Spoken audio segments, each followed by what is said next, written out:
Hello, thank you for tuning into my channel. It's Vlogmas in July 2022, day 24, and today we're gonna make some blocks using tube quilting. So if you wanna see how to make some cool blocks like these, please stay tuned.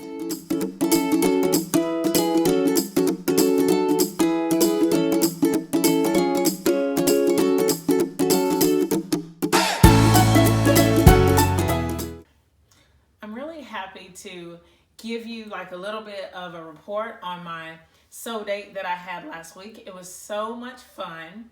I drove to my friend's house in Hampton, and so that's about an hour away from where I live. And I guess I should tell you a little bit about this friend. We met through my YouTube channel. She contacted me and was like, I heard that you're from Georgia. And I told her that I'm in Loganville, and she was like one county over in DeKalb County. And so we're practically sewing neighbors. So that was really cool to meet that way. And she originally contacted me for some advice on a t-shirt quilt. And since then, we have kind of worked together and collaborated on many projects, including a quilt that I recently, she pieced it, but I quilted it. I haven't been able to show it yet because it hasn't made it to its owner, but I should be able to show that very soon, hopefully. But we had never actually made a quilt together. We had never sewn blocks for the same quilt. So we planned the sew date, and during that week, she was looking through her fabrics, and she found an amazing fabric that she would like to have as a focus. She found a coordinating fabric, and we began to work and play and cut some strips out, and we came up with a design. And I've actually shown this technique in another video a long time ago, but I want to show you, I'm going to show it to you again. So it's for if you just have some strips of fabric and you're not sure what to do with them. This is kind of a creative way to do it. First, let me show you the picture. There are actually two pictures. This was kind of the first one that we came up with.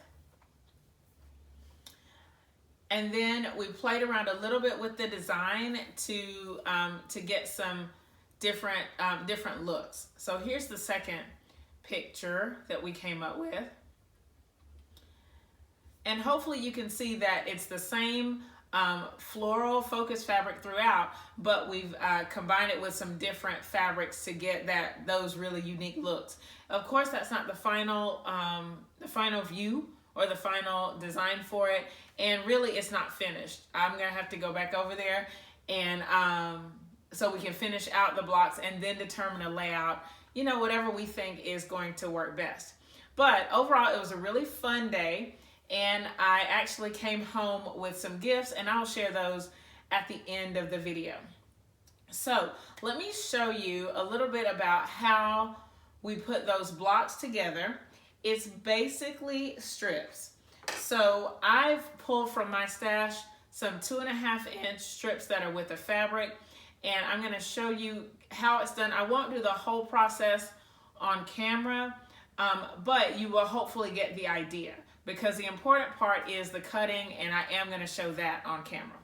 So this starts with 2 strip sets. So I have pulled from my 2.5-inch strips. Since I've been working a lot in blue lately, I decided to pull from some reds and oranges. So I've pulled 3 color strips, and so here are 2 of them. And then here's the other one. So I've made 2 strip units. I've made a color, neutral color, and then a neutral color, neutral. So you can see that here for both of the patterns. I stitched them. I've pressed toward the dark fabric. Let me see if you can see it here. I'm not sure. Hopefully you can see that I've pressed toward the dark on both sets. Okay. I don't know, I hope you can see that. And then I went ahead, since I'm learning a new technique and learning about starching, I went ahead and starched both of these strip sets. So hopefully they will go together well. I like them. They're nice and sturdy. So I think they'll be ready to sew together. So what I'm going to do with this is I'm going to create a tube. That means I'm going to put these fabrics or these strip sets right sides together, and I just happen to be matching the selvages. It might not matter. And I'm just going to sew 1/4 inch on both sides of the tube. Okay, I actually have another tube, my trip around the world blocks that I'm going to use as leader enders for this project. I am going to show this on camera, speeding up the video so that you can see it, but just so that you can see me stitching both sides of the tube. So I'm going to speed up the video starting now.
Okay, so we're at the part of the process where, as they say, the magic happens, because it's time to cut this tube.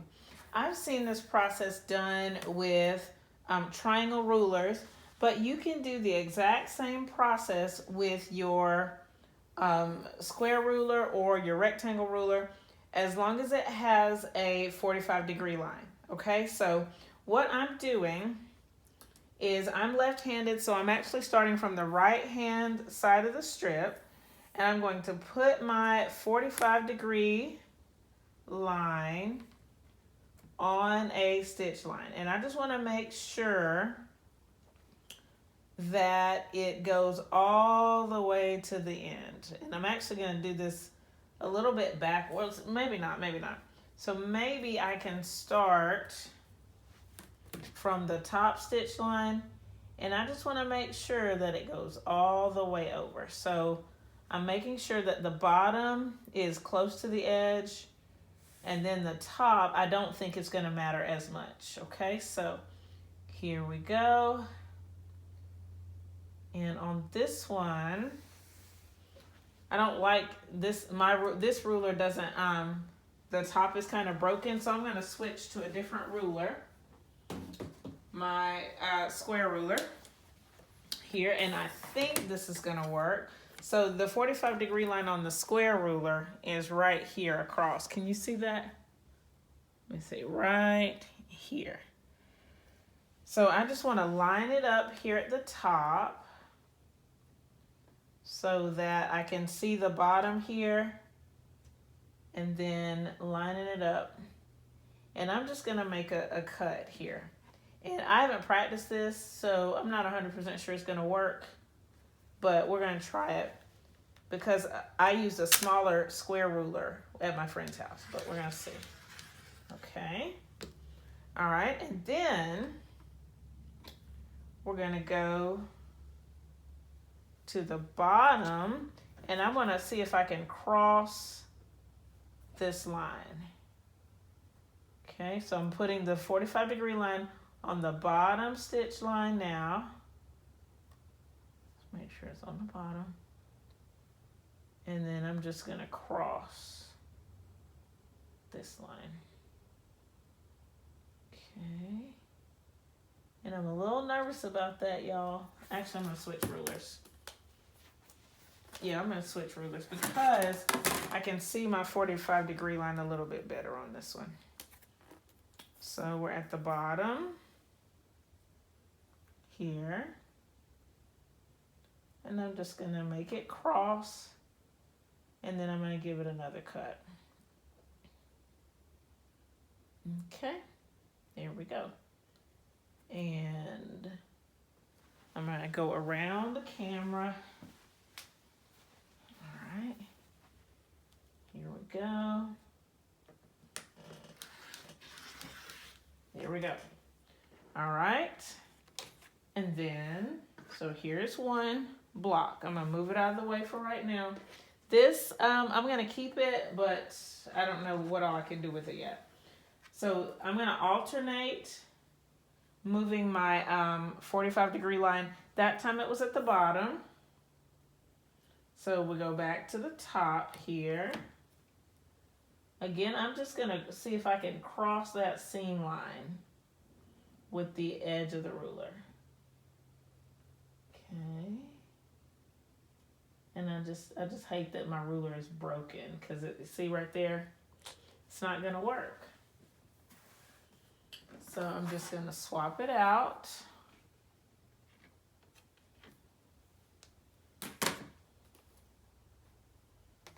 Okay.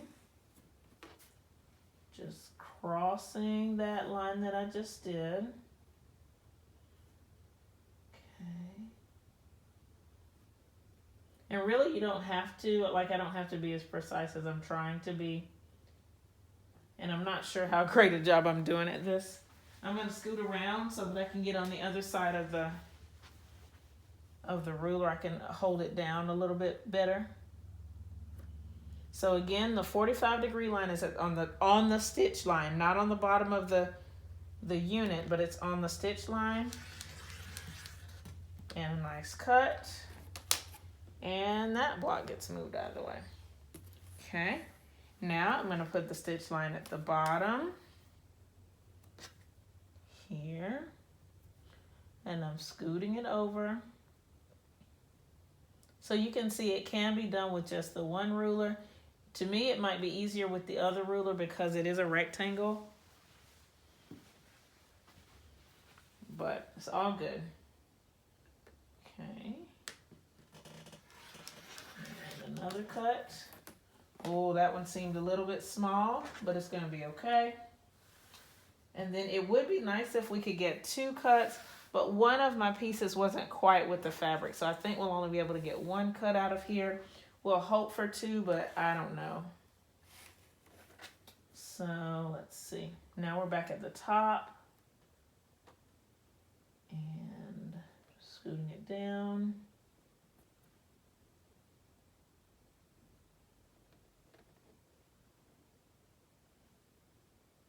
Okay. And again, you can use what are they called?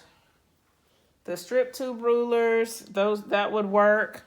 There are some other triangle rulers that you can use this way with a tube. But I'm just gonna do it like this. Okay. Oh, and I think we will be able to get 1 more block out of this. So here we go. Maybe 45-degree line. Line up at the bottom.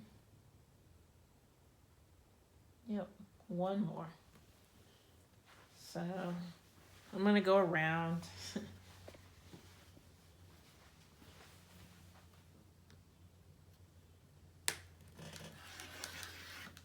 Okay. So we got 1, 2, 3, 4, 5 blocks. Let's see what would happen if we tried for a 6th.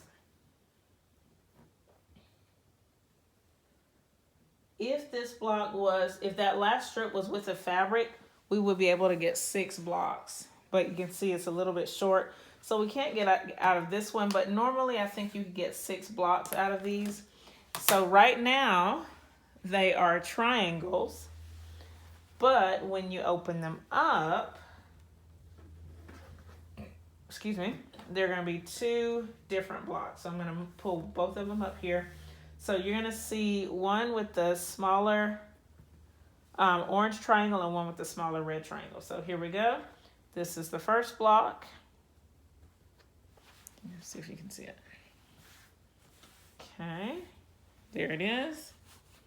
Cool. And this is the second block. All right. So you get two looks out of one fabric strip. If you want it to be exactly the same, then you have to have the cut, like all of the fabrics have to be the same. So only one color and one neutral.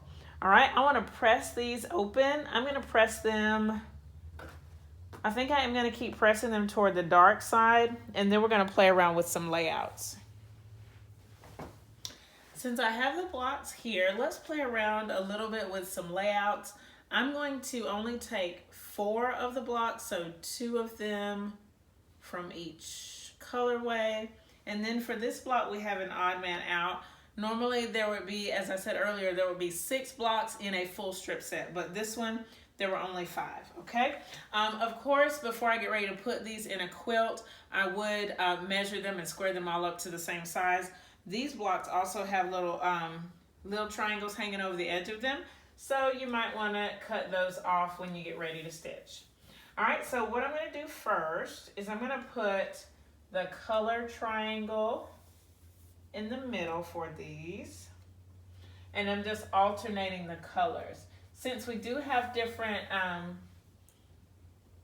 colors for the lights and the darks, you get some interesting looks. So here we get this fabric in the middle. I didn't plan that. I'm not sure why it worked out that way. It just did. Well, I guess because it's between these 2 fabrics. That's what it is. Okay, so then we could also switch it, and we could do like one dark and one light. So if you didn't like having that one center, you could swap those out. And that gives you a kind of interesting look. These fabrics together are very eclectic. So I would need, if I was gonna do this in a full quilt, which I probably will because these blocks are so cute and easy, I would mix everything together and then just kind of randomly place them. All right, so then if you wanted, you could put all of the lights in the center. Okay. And you get that. And this one, you see that we get a different square in the center. What else could we do? We could do like a chevron. So what we want is the V that goes, we can make the V go up like a little smile. So to do that, how would we do that? Like, nope. Like this, nope. That doesn't work. How would we do it? I don't know. Okay, so I know. All right, there it is. So there's the V, and then on this side, it would be here. Okay, so you get like a chevron pattern. Let's see, what else could we do? We could do like a zigzag, which is still like a chevron, but so like that. And for this, I'm just using this as the same fabric, but you could do it with the cat fabric too. So the possibilities are endless. There are lots of different varieties of things that you could come up with for this. I'm gonna put it back like this because I think that's the way I like the best. I like this solid square in the middle, and I like that it's a little bit darker. What if, I wonder if we could do this. Oh, okay, never mind. Because when we do that, we get this white one. So I just looked at it from a different way, and I just got a look that we created before. So this time, I let my focus be on this square, and we got the design that we got at the very beginning, which is pretty funny. So all of these are great possibilities for this block. So if you get a chance, try it out. I'm gonna try it out in, I want to do just the neutrals with the warm colors, so red, orange, yellow, and just see kind of what I can come up with, since I've been doing a lot of work in the cool colors, blues and greens lately, like all year. So let me see if I need to zoom the camera back out, because I want to show you my little prizes that I got for going to my friend's house. Okay. All right, I think I'm good. So let me grab the presents. So pretty much as soon as I walked in, she was like, hey, I have something for you. And so she started giving me things that she had set aside to give me. So let me go over what they are just quickly. She gave me 2 bags of these super skinny strips and selvages. I don't think these have any selvages in them, but they're just the really super skinny strips. I think I have a plan for them. I have to work it out just a little bit more in my brain, but I got these 2 bags of things to work with. And then she also gave me this Madame Sew seam guide ruler. Let me see, I'm gonna take it out because I haven't opened it yet. And it is magnetic, and it has a seam guide in it. Well, this is the seam guide ruler, and then the magnetic seam guide. So let me show it to you. I haven't used it, I haven't pulled it out except for the video. So here's the ruler. And then it comes with this magnetic seam guide. And both of these are from Madame Sew. I don't know if you can see that it says Madame Sew. Okay, there you go, okay? So I'm interested to try these out, see what they do, because this one does have a 1/4 inch seam here, but it also has it in the ruler. I haven't read the directions to see how to use any of this. I'm just interested to try it out and see how it works. Okay, so I hope that you've enjoyed the quick tube quilting tutorial today, and that maybe you can give it a try. And you don't have to use 2.5 inch strips. You can use whatever size strip that you have to come up with your tube. It might be interesting to do in 1.5 inch strips, just to kind of see what different looks you get and what size the block will be. I think this block is about an 8 inch block. I didn't measure it, but we use the same size strips at my friend's house, and that's about the measurement that we got. So I think these are about 8 inches. But again, before I put them in a large project, I will measure every block and square them all up to the size that they all need to be. Okay? If you have any questions about what you've seen in this video, leave them in the comments below. Thumbs up this video, share it with your friends, and subscribe if you haven't already. Thank you so much for watching, and I'll see you next time. Bye!